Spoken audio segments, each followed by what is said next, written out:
केदारनाथ अग्रवाल जी, राजेंद्र तांबी जी,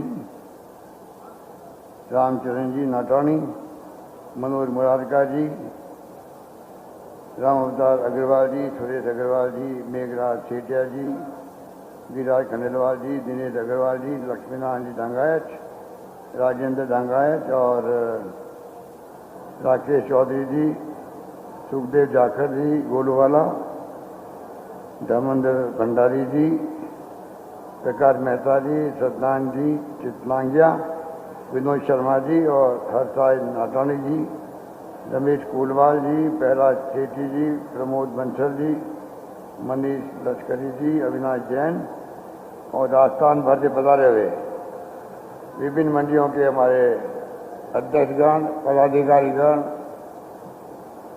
व्यापारी बंधुओं, बहुत लंबे अरसे बाद में व्यापारी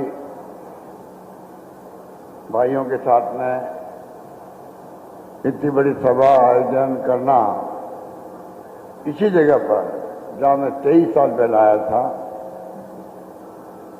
जब इसका शिलान्यास किया गया इस मंडी प्रांगण का। मंडी प्रांगण 23 साल में जो सफर तय किया है, शानदार, करीब 700-800 व्यापारी यहाँ पर हो गए। इसके लिए बाबूलाल गुप्ता जी को, तमाम आपके पदाधिकारियों को बधाई है।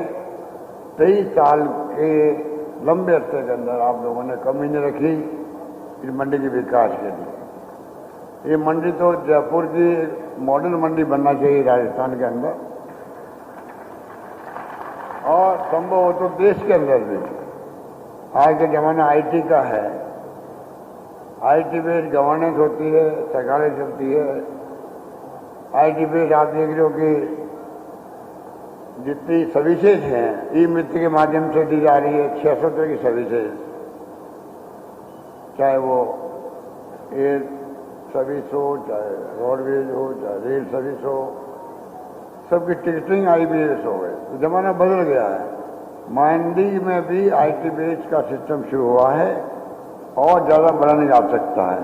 और मैं उम्मीद करता हूँ कि मैंने इसलिए कहा जयपुर मंडी मॉडल बने, जिससे कि वो तमाम मंडियों के लिए, चाहे छोटी मंडी है, गौंड मंडी है या नई मंडी कोई है, उन तमाम मंडियों के अंदर उनको लग जाएगा कि भाई हाँ, हमारा जो विशिष्ट मंडी बन गई है, तो ये मंडी जितनी तरह की है उन सब के लिए एक प्रकार से आधार बन जाएगा विकास करने का। और सरकार से आपको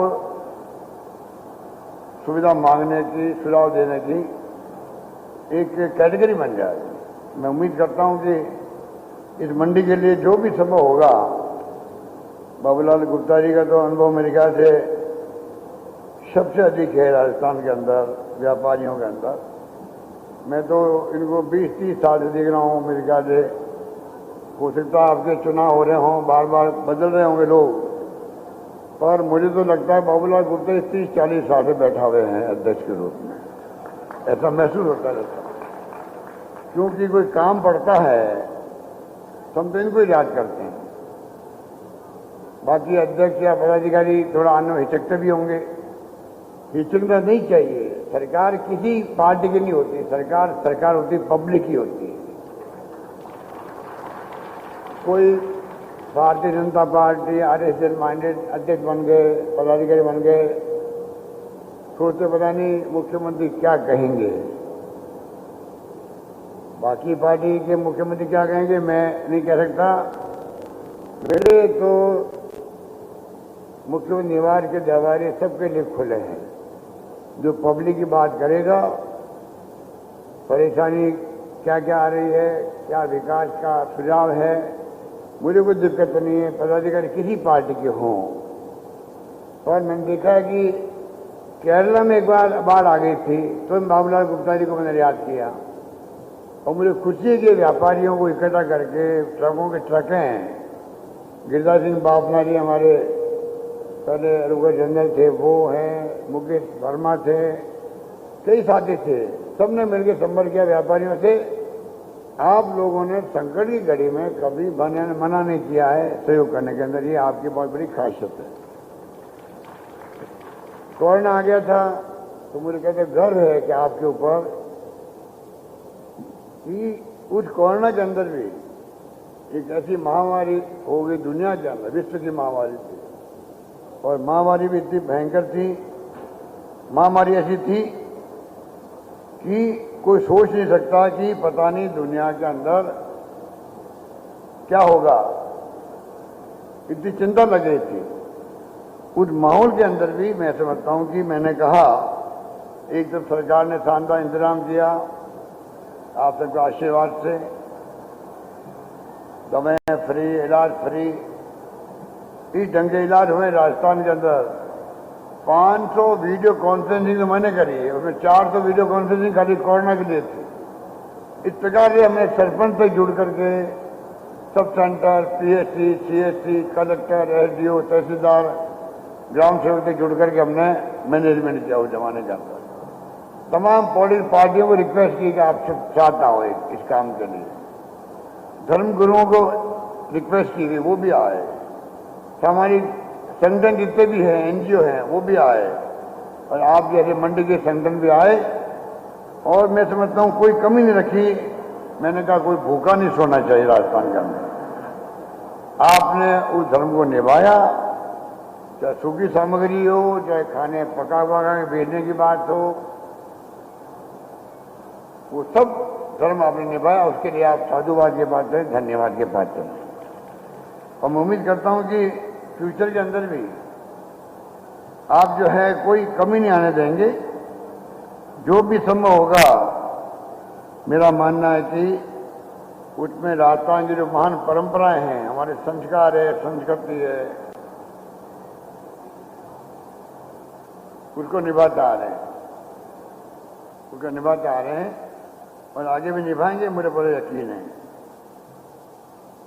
इसलिए मैं कहना चाहूँगा, हमने कई एमनेस्टी स्कीमें निकाली कोविड के बाद में, आपको सुविधा मिले, इंस्पेक्टर खत्म हो, क्योंकि मंडियों में दुकानें बंद रही थी, नुकसान हुआ है, तो इसकी भरपाई कैसे हो, ये प्रयास किया गया। और अल्टीमेटली मुझे इस बात को लेके प्रसन्नता है कि व्यापारियों ने भी सरकार का रेवेन्यू बढ़ाने में सहयोग दिया है। ये बहुत बड़ी बात है।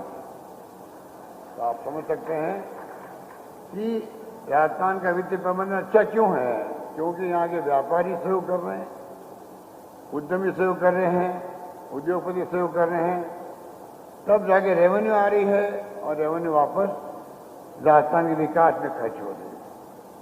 1 लाख किलोमीटर सड़कें बना रहे हैं हम लोग, 1 लाख किलोमीटर सड़कें राजस्थान की। नेशनल हाईवे छोड़ दीजिए, वो अलग है।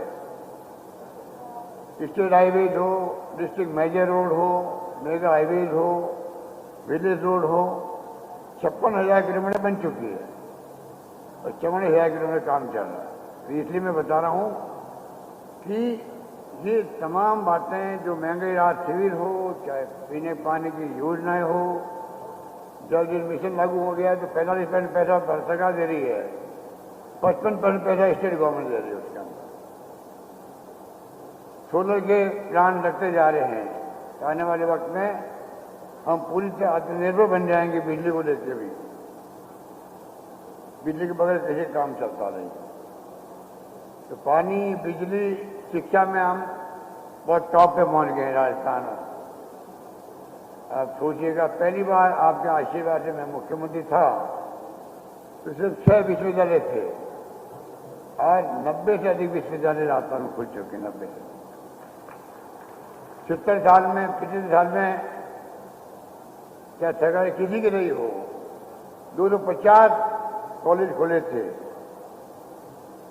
मैंने 5 साल के अंदर, 5 बजट के अंदर, 4.5 साल के अंदर मैंने 303 कॉलेज खोल दिए राजस्थान में। कृषि कॉलेज अलग खोल दिए, 130 तो लड़कियों कॉलेज खोल दिए। लड़कियों की शिक्षा का अपना महत्व है। तो हमने कहा जहाँ 500 लड़की पढ़ रही होगी स्कूल में, पूरी स्कूल को कॉलेज बना दिया जाएगा। ये मेरा फैसला है। तो मैं कहना चाहूँगा आपको, एक तरफ तो चौमुखी विकास राजस्थान का, महंगाई राहत शिविर देख रहे हैं आप लोग, 25 लाख का बीमा हिंदुस्तान में, दुनिया में कहीं नहीं है। 25 लाख का बीमा प्रीमियम सरकार भर रही है, 850 रुपये लेते हैं कुछ लोगों से, इलाज फ्री हो रहा है। किसी गाने सुनता हूँ तो घर होता है कि भाई कितना बड़ा आराम हो गया, 5 लाख का इलाज हो गया, 2.5 लाख का हो गया। एक अभी जयपुर में एक अंत्येष्टि में गया मैं, जज साहब की, मुझे मिला एक भाई, कहता मेरे कर्मचारियों के कैंसर हो गया था, 17 लाख का इलाज हुआ, एक नया पैसा नहीं लगा। ये जो शानदार बीमा अलग और स्वास्थ्य के अधिकार का कानून अलग बना दिया हम लोगों ने, इसको आपको समझना पड़ेगा। जैसे डॉक्टर मनमोहन सिंह ने, सोनिया गांधी जी ने जो बनाए थे, फूड सिक्योरिटी एक्ट बनाया था, खाद्य सामग्री का अधिकार, 2 रुपये किलो गेहूँ, 3 रुपये किलो चावल, सूचना का अधिकार, नरेगा, शिक्षा का अधिकार, उसी ढंग से हम लोगों ने राजस्थान में कानून बनाया है स्वास्थ्य का अधिकार। पूरे प्रदेश वासियों की स्वास्थ्य का इलाज करने की जिम्मेदारी अब सरकार की है, ये कानून कहता है। कानून का अधिकार मिल गया प्रदेश वासियों को। स्ट्राइक हुई डॉक्टरों की, पूरे देश भर के अंदर एडिटोरियल लिखे गए कि इतना बड़ा क्रांतिकारी कदम सरकार ने किया है राजस्थान के अंदर। कोई जमाने में सुप्रीम कोर्ट की इच्छा थी कि देश के अंदर कम से कम स्वास्थ्य का अधिकार लोगों को मिले। तो मैं कहना चाहूंगा, आपके आशीर्वाद से मुझे आपने 3 बार मुख्यमंत्री बनाया। 3 बार बनाना कोई मामूली बात नहीं है। और मैं सब जगह कहता हूँ, मेरी कम्युनिटी का खाली एक ही एमएलए मेरी पार्टी के अंदर है, और वो मैं खुद ही हूं। तो बगैर आप सबके सहयोग से छत्तीसी कौम, सभी धर्म, सभी जाति के लोग अगर मुझे बर्दाश्त नहीं करते तो मैं कैसे मुख्यमंत्री कायम रहता, बताइए।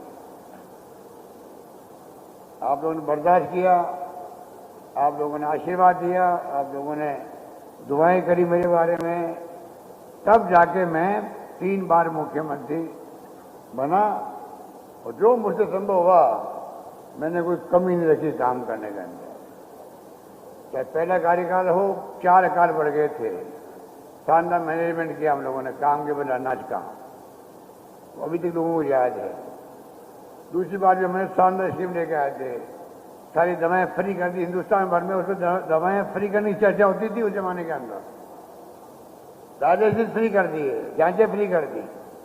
अब तो पूरा ही MRI free, CT scan free, सब कुछ फ्री अब तो कहने का मतलब ये कि सरकार ने जो है शिक्षा में भी, स्वास्थ्य में, आज राजस्थान बहुत आगे बढ़ चुका है। राजस्थान में IIT, IIM, IIIT, AIIMS Jodhpur में बड़ी बड़ी शिक्षण संस्थाएं होती है मानी हुई कंट्री की, वो तमाम संस्था राजस्थान के अंदर आ चुकी है। अब बच्चों को पुणे और महाराष्ट्र, कर्नाटक यहाँ की जरूरत नहीं पड़ती। इसलिए व्यापारी समाज के लोगों को मैं कहना चाहूँगा, आपकी भागीदारी राजस्थान के विकास में हो, आपकी सोच वो हो, किस प्रकार से राजस्थान का चौमुखी विकास हो, किस प्रकार से आप उन्हें अपनी भागीदारी निभा सकें। क्योंकि हमने कोई कमी रखी ही जैसे में पहले मैं जब पिछली बार मुख्यमंत्री था तो हमने गायों के लिए, गौ माता के लिए कंट्री में पहली बार मैंने बनाया, निदेशालय बना दिया अलग से ही। वसुंधरा जी आई, उसका नाम विभाग रख दिया खाली, और 5 साल में कोई 200-250 करोड़ मुश्किल से खर्च किए होंगे। और हमने अभी 2500 करोड़, 2500 करोड़ रुपए गायों को, गौशालाओं को अनुदान दे रहे हैं हम लोग। 9 महीने का अनुदान है गायों के लिए, गौशालाओं को। नंदीशालाओं को 12 महीने का अनुदान है। जो निःसर्जन गाय गोवंश से उनको 12 महीने का है। कोई नई गौशाला खोले, मतलब ये आपके नंदीशाला, 1,56 लाख रुपए सरकार देगी खोलने के लिए। आवारा पशु नहीं घूमे गलियों के अंदर, खेतों के अंदर, नुकसान नहीं करे। इस प्रकार की सोच के साथ में हम लोग काम कर रहे हैं। अभी लंपी रोग आ गया, सुप्रीम कोर्ट ने बाद में कहा, कोई NGO गया था, PL कर दी वहां पर। हमने उसके पहले यहां पर राजस्थान सरकार वो सरकार है आपकी जैसे 40,000 रुपये प्रति गाय जो मर गई है उसको मुआवजा देने का हमने घोषणा कर दी बजट के अंदर। 40,000 रुपये किसे कहते हैं एक गाय के लिए। और कामधेनु योजना लेके आ गए, 2 गायों का भैंस का बीमा प्रति परिवार का सरकार कर रही है, प्रीमियम देगी सरकार, और उनको 40,000 का बीमा एक गाय का मिलेगा। तो हम तो कह सकते हैं, अभी शकुंतला रावत जी बोल रही थी कल ही जोधपुर में जाके आई है, 5-6 मंदिरों में जो है पदयात्रा करी है। जूते खोल के की थी क्या? पदयात्रा करी थी, पक्की करी, मतलब कच्ची नहीं करी। और वो बीजेपी वाले कहते हैं कच्ची यात्रा करी, पक्की यात्रा करी इन्होंने भी, सब महिलाओं को लेकर के। तो ये हनुमान चालीसा अभी मैंने देखा जयपुर में बहुत बड़ा जुलूस निकला था। तो ये धार्मिक काम में सबका सहयोग हो, क्या दिक्कत है? चाहे धर्म कोई हो, जाति हो, अपनी अपनी मान्यता है, माने उसके अंदर। ऐसा माहौल बना दिया कि हम तो हिंदू है ही नहीं, मतलब हम हिंदू नहीं हैं। ये गलत बात है, गलत बात है, ये नहीं होना चाहिए। देवस्थान मंदिर के रूप में जो काम कर रही है, मेरे ख्याल से आप देख रहे होंगे, पढ़ते होंगे, कोई मंदिरों के पुजारियों को हमने 3,000 का 5,000 कर दिया है, उनके रखरखाव वाले अलग पैसा दे रहे हैं, 1-1 लाख रुपए, कोई कमी नहीं है। अभी बात की गोविंद जी मंदिर की बात की, 100 करोड़ रुपये का वहाँ पर शानदार कॉरिडोर बनेगा, कोई कमी नहीं है। पर हमें कांग्रेस वालों को इस प्रकार बदनाम किया जा रहा है जैसे कि कांग्रेस वाले तो हिंदू है ही नहीं, मतलब ये गलत बात है। लड़ाई हमारी कोई दुश्मनी नहीं है बीजेपी आरएसएस से, लड़ाई विचारधारा की लड़ाई होती है लोकतंत्र के अंदर। सबको साथ लेके चलना पड़ता है, सबकी बात सुनना पड़ता है, आलोचना को बर्दाश्त करना पड़ता है। अनफॉर्चुनेटली आज जो सत्ता में बैठे हुए लोग हैं दिल्ली में, आलोचना सुनना उनको बिल्कुल पसंद नहीं है, जो कि लोकतंत्र का गहना है, वो ऑर्नामेंट है। विपक्ष होना ही नहीं चाहिए, विपक्ष मुक्त कर दो, कांग्रेस मुक्त कर दो। अरे बिना विपक्ष पक्ष क्या होगा? पक्ष तब होगा तब विपक्ष होगा।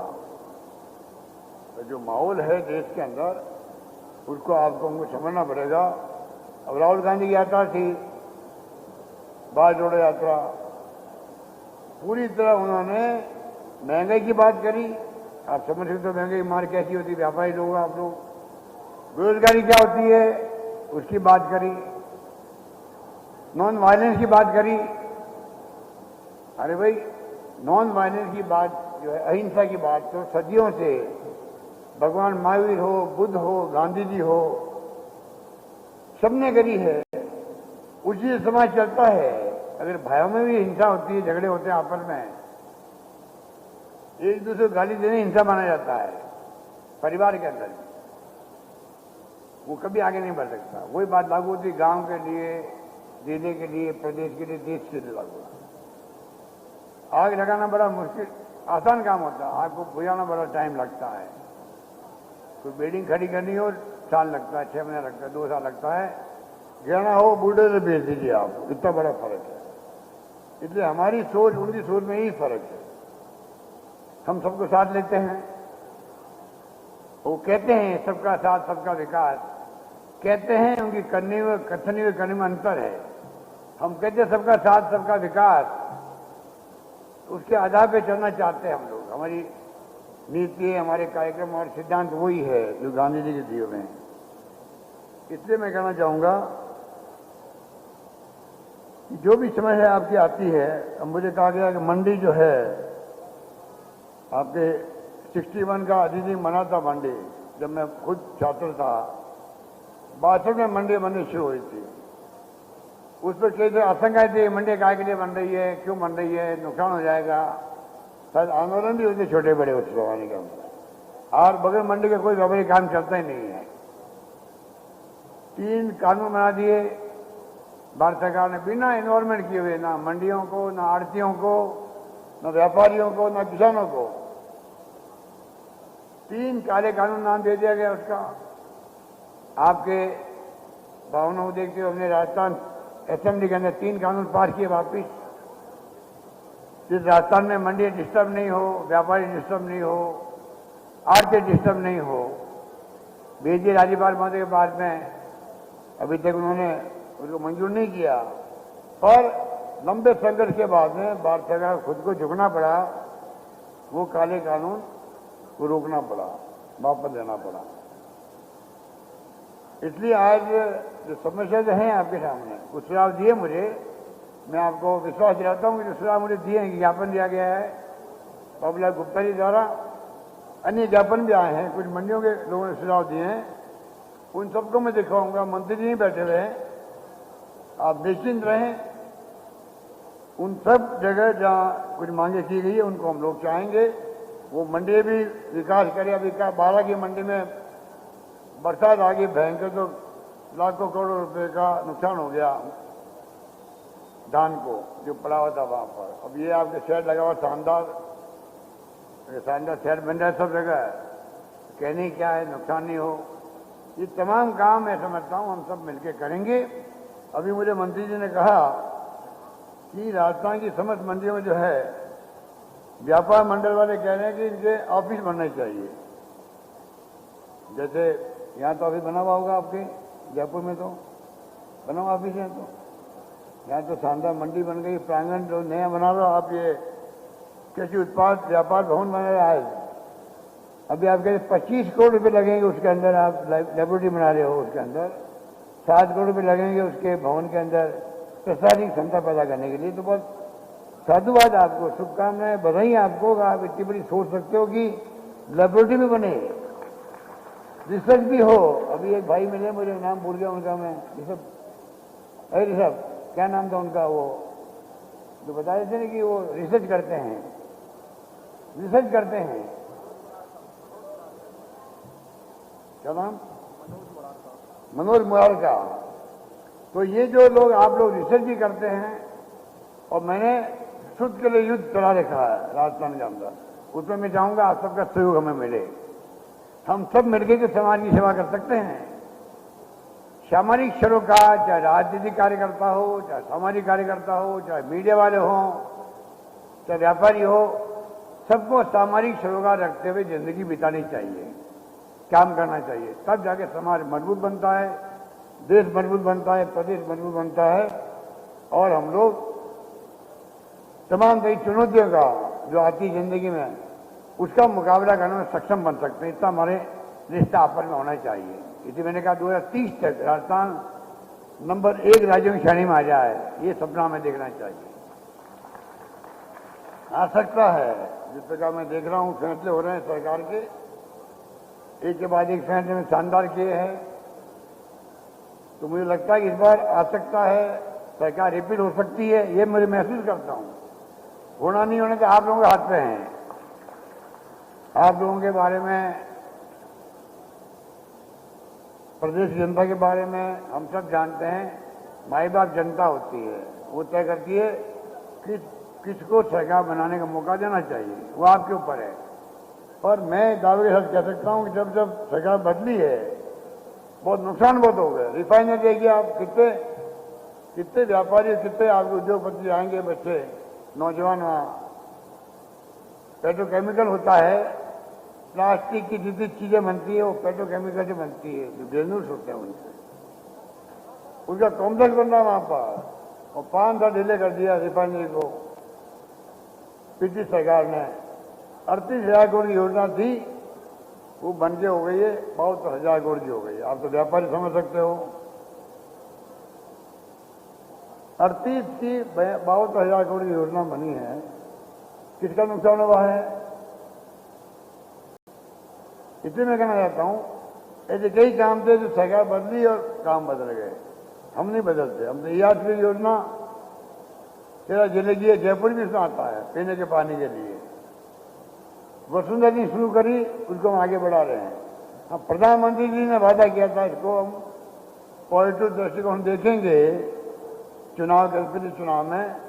मुझे उम्मीद थी कि वो अभी अजमेर में आए हैं तो वादा निभाएंगे, वादा नहीं निभाया उन्होंने, पर हमने काम रोका नहीं है, हम काम आगे बढ़ा रहे हैं। यही हमारी सोच है। आपका ये सिविल लाइन के पुलिया बन गया नया, अभी शानदार, उन्होंने शुरू किया था, सरकार बदल गई उनकी, हम आ गए, ये थोड़ी इसको बंद कर दो। ऐसी सोच तो वसुंधरा जी की थी। ये जो आपका मेट्रो के पहले ऊपर रोड बनी हुई है, जब ये रोड बनी सरकार बदल गई, क्या ये काहे की बना दी? ये तो पूरा जयपुर का सोच खत्म हो गया है।